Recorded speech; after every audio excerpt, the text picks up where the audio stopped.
Hello Internet, welcome to our How to Mod Cataclysm series, and this is the intro video. What we're going to do right now, we're going to talk about all the things that we're going to do in this series and what I'm hoping to accomplish, the things that you need in order to mod Cataclysm, just a basic intro to what we're doing, and we'll take a look at some of the files so you can get your eyes on what it's going to look like.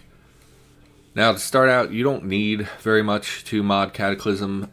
Number one thing I want to point out is that you do not need coding knowledge. You don't need to know how to code or program in order for you to do this, right? This is something that's the number one thing I hear from people when we go on the forum and we say, hey, that's a great idea. Why don't you go put that in the game? People say, that's crazy. I can't do that. Oh, but you can. It's not hard at all. You really only need three things to mod Cataclysm. The first thing you need is to know where your Cataclysm directory is, which I've moved mine to the desktop here. It should be called CDDA, most likely called CDDA, and it's located wherever you installed the game. Now, if you have no idea where that is, if you don't remember where you installed the game, and you use the launcher for everything, the launcher actually has a line that points out where your directory is. And if we come right here, this is our current Cataclysm directory, so you'll need to be able to navigate to that folder during our tutorial series. So that's step one. Step two is that you will need a text editor. I'm going to go to our data and then JSON folder. Everything that we're going to do is inside of the JSON files, and JSON is just a special kind of text file, and it's not even so what do I mean by that? It is technically just a text file, but it's laid out in a way that is readable by the computer instead of being just random text. So if we go into, I don't know, we'll go into the items folder and we'll take up something that'll be easy to look at. We'll go to Melee and we'll open that up, and this is what a JSON file looks like most of the time. We have a square bracket at the beginning and the end of the file, which we're not going to scroll down just to illustrate that. And then you'll see we have these curly braces, a line of curly braces. So if we collapse this just basically removes this from my vision.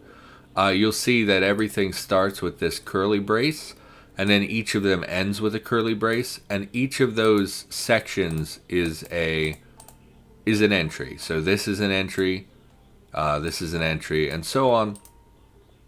And each entry has a variety of lines. Most of them use regular plain English, things like description. I'm sure you know what a description is.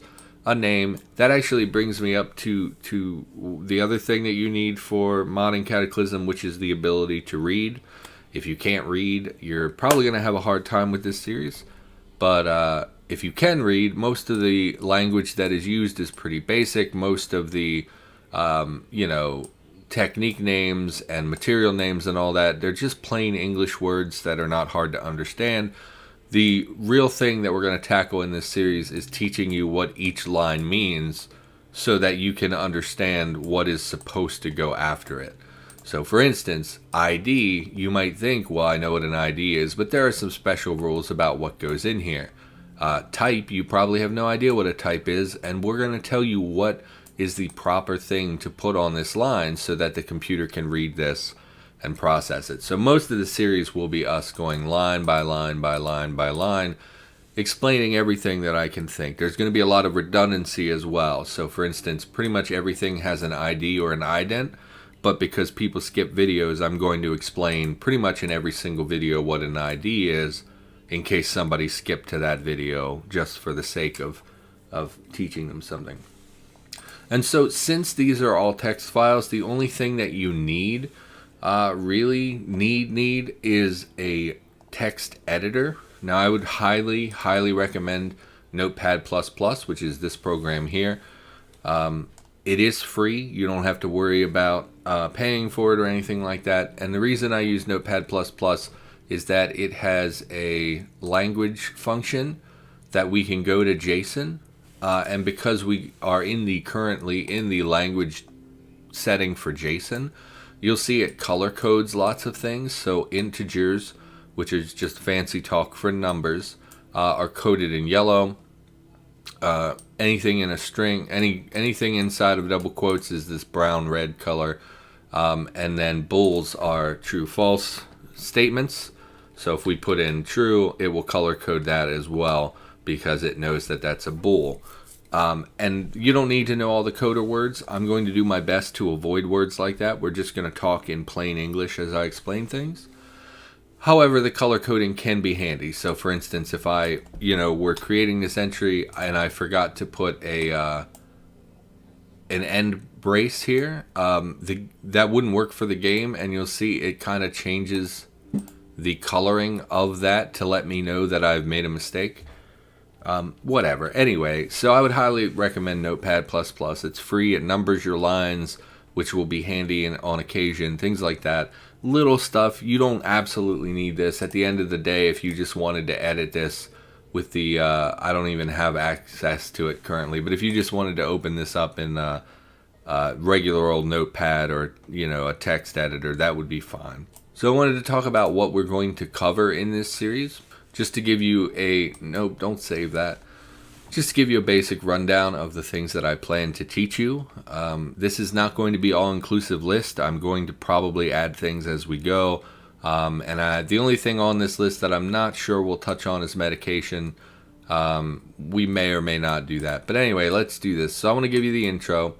We're going to go over some of the common error messages because people frequently, when they first start modding, make a lot of little mistakes that the computer doesn't like. So we'll talk about some of the basic error messages that you'll get so that you can learn how to debug your program, which is just fancy talk for saying fix a broken program. We're going to talk about all the tools that are available to you, things like the debug. Well, we're going to cover the debug menu separately, but we're also going to give you things like how to use the GitHub, when it's appropriate to go to the forum and ask questions, the tools, the linter, the Mark's guide for first-time contributors, all the stuff that you can look for to find answers when you're struggling and maybe I don't cover things super perfectly. I'll give you the tools to maybe find the answers on your own. We will go over the debug menu, and we will cover a lot of lines that appear in multiple files like the copy from command or the IDs that I just used as an example. I'm going to go line by line and explain what everything means. We're going to teach you how to set up a new mod as well as set up a new mod info.json. This is a file that every mod has, so you're going to be making them a lot if you're making a lot of mods, so we'll talk about that. We will also talk about blacklisting creatures and items, which is the way that you remove them from the game. So you don't want to play with certain creatures and items. I will show you how to remove them from your game inside. As long as you're using your mod, they will be removed from the game. We will, of course, now the main three things that I want to cover in this series are items, monsters, and map gen. And so we will teach you how to create items. And again, this will involve going line by line on every single entry. We will, at the very least, we will cover weapons, armor, and food, and we will probably cover medications. Now, there are lots of lines that exist in all three of these, but there are some special things that only apply to food, like, for instance, at what temperature does it freeze, which is something you don't have to worry about with weapons and armor. So even though these three things are all items, they will have special things that only apply to their particular archetype of item. And so we'll be going over those three at least. We may, depending on my mood, we may cover medications. And then once we've created some items, I will teach you how to spawn them into the game, either as zombie loot or loot in a location that you can find. And these things are called item groups, and we'll cover those in detail, pretty great detail once we start. Once we've created a few items, we'll show you how to put your items in the game. Same basic thing goes for creatures. We're going to create some monsters. Monsters are slightly different. Obviously, a wolf is different from a zombie, but for the most part, the principles are all the same. I will teach you how to make new monster attacks. These are things like the bite and scratch attack that zombies have. So we'll teach you how to make some new ones, how to print out messages based on their attack, things like that. We will cover their species briefly. Species is just setting up how they behave. I guess faction would go here as well. Basically, this controls whether the creature is hostile or friendly or fights other monsters, things like that. And we will talk about monster evolutions. Monster evolutions are what determines how a creature gets stronger. So, for instance, we've all seen the zombie hulks. They are a high monster evolution. So they don't usually start as zombie hulks. They usually start as something else, and then over time they evolve into zombie hulks. So we will be covering monster evolutions, how they work, and how to set up your creature to have multiple evolutions. And then we will be spawning our monsters in the game at various locations in the game. Once we've created some, we'll spawn them in the game. And these are called monster groups, and they function very similarly to the item groups.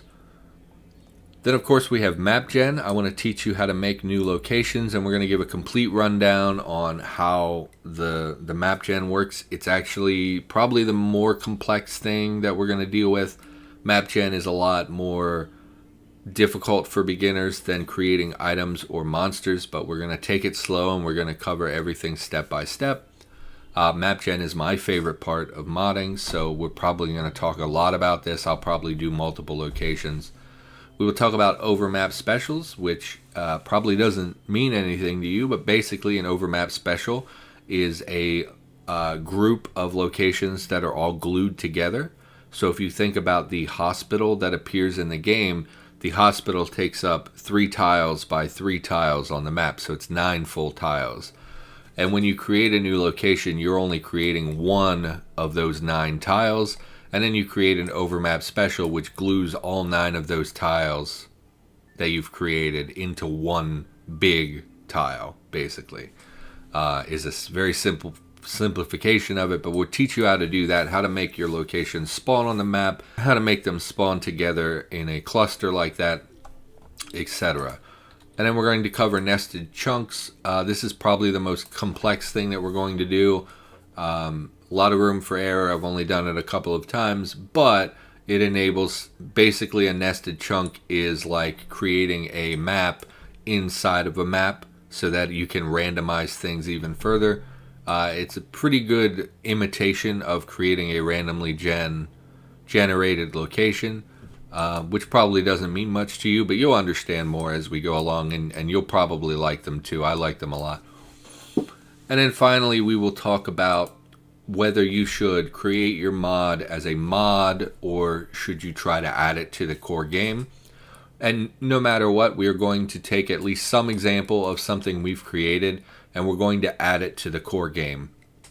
And we're going to do that by me teaching you how to use GitHub and upload your files into the main game so that anytime someone downloads the game in the future, your work will be inside of the game.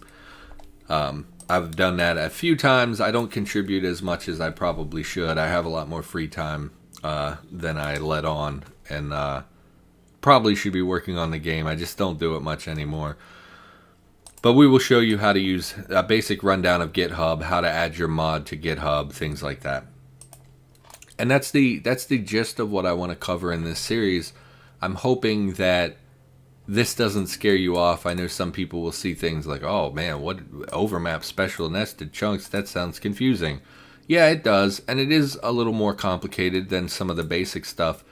But by the time we're done with the series, I'm hoping that you will understand them. Like, that's my goal. My goal is not to create an all-inclusive series. My goal is to show you items, a few types of items, so that you will learn enough about it that you could go and say, you know what, I've already learned most things. I probably can make a medication on my own because we've already gone over a bunch of stuff. I know what most of the lines mean. You gave me resources so I could look it up on my own and figure it out.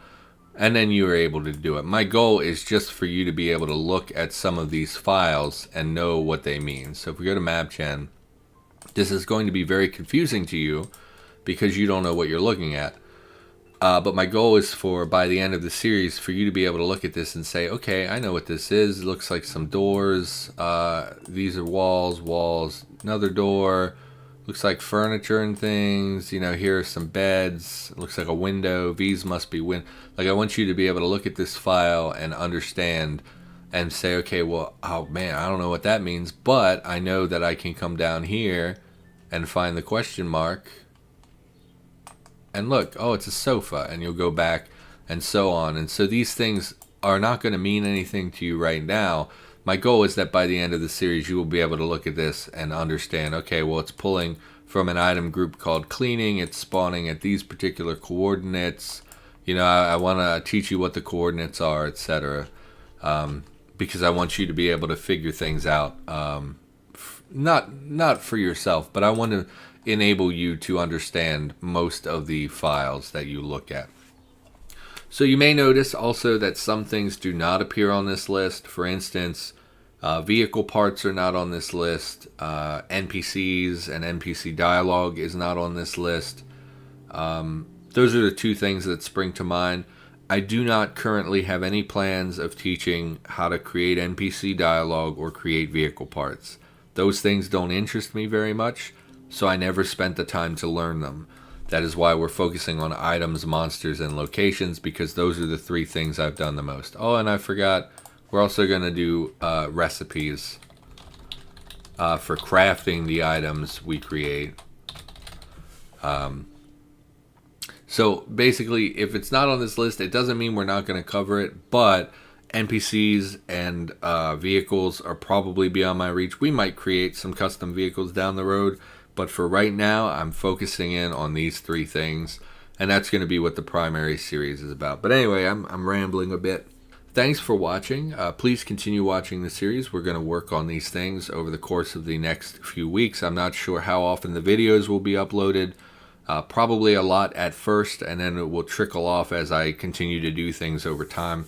If you have questions, if you're confused by things in the series, feel free to ask me in the comments. Feel free to contact me, whatever. I will try to answer all the questions that I see. Now, YouTube doesn't always make me aware of comments, but when I see a comment with a question, I will do my best to answer it to the best of my ability. I am not perfect. I learned this through trial and error and some help from the forums. I do not know everything about modding Cataclysm, but I can sure teach you the basics. So for now, thanks for watching. I hope you enjoyed the episode. And we'll be back with more How to Mod Cataclysm in the near future.